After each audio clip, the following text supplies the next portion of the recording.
શું નામ તમારું બા? ચંપાબેન. ચંપાબેન? કઈથી આયા ચંપાબેન? નારોલ છે. નારોલ થી? અમદાવાદ થી? કોણ છે તમારા ઘરમાં? છોકરા છે બે. બે છોકરા છે? બે છોકરા છે પણ મોટો કે નાનો રાખે, નાનો કે મોટો રાખે. બાયડીઓ ખાણીઓ લઈ લઈને મારવા દોડો આપણને.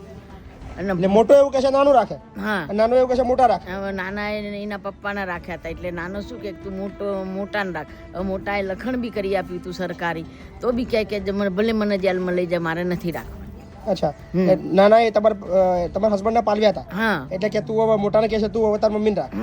તો મોટો આપણે વકીલ તરફ લખીને બી તમારે ભૂલ છે, તમારી ભૂલ છે આમાં. તમારે બે દીકરા હતા ને, તમારે નતા પાલવાના. અરે બાપા શું કરવાનું, આવી શું ખબર હતી આવું કરશે. બધું લઈ લીધું, કશું રહેવા દીધું. તમે એવું કર્યું હતું કે ભાઈ મોટાને બાર રોડ ઉપર મૂકો, નાનાના બગીચામાં મૂકો, કાં તો મોટાના મંદિરમાં મૂકો અને નાનાના અનાથાશ્રમમાં મૂકો. એવા મૂક્યા ને એવા મોટા કર્યા તમને ખબર પડે.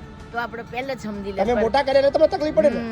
તમે એવું કર્યું હોત કે મોટો છોકરો થયો ને, ચાલો એના અનાથાશ્રમમાં મિલી આવો, નાનો થયો એના મંદિરમાં મૂક્યા. હવે આવી ખબર એવું કર્યું તો તમારે સારું હતું. તમારે એવું કરવાનું. છોકરો 26 વર્ષનો છે.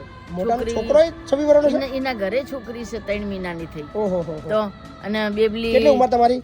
70 વર્ષ. તમારી 70 વર્ષ થઈ ગયા? હા. તો કોને સરનામું કોને આપ્યું એનું? આપણે બેન મહિલા પોલીસને. મહિલા પોલીસ? પોલીસ વાળાને પાસે જઈ. મહિલા પોલીસ. પેલા પોલીસ વાળા જો ગયા? હા, પછી મહિલા પોલીસને સમજાયા પણ એ નહીં સમજ્યા. અચ્છા.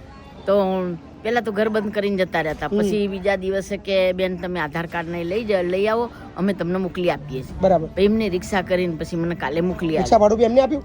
પોલીસ વાળા આપ્યું? એ બેને આપ્યું? બેનનું સારું થયું ને? સારું ને. પછી મને અહીંયા મોકલી આપી. તમને એવું કીધું કે મય પછી ચિંતા જતા રહો? હા, મને લખીને આપ્યું છે ને, લખેલ. રિક્ષા બી કરી આપી તમને? હા. વાહ, સરસ. લો તો મહિલા પોલીસ એ બેનને થેન્ક યુ કહી દો. બેન વિડિયો જુઓ છે આપણે. થેન્ક યુ કહી દો. થેન્ક યુ બેન, થેન્ક યુ. ઓકે, શાંતિથી રહો. હે ને?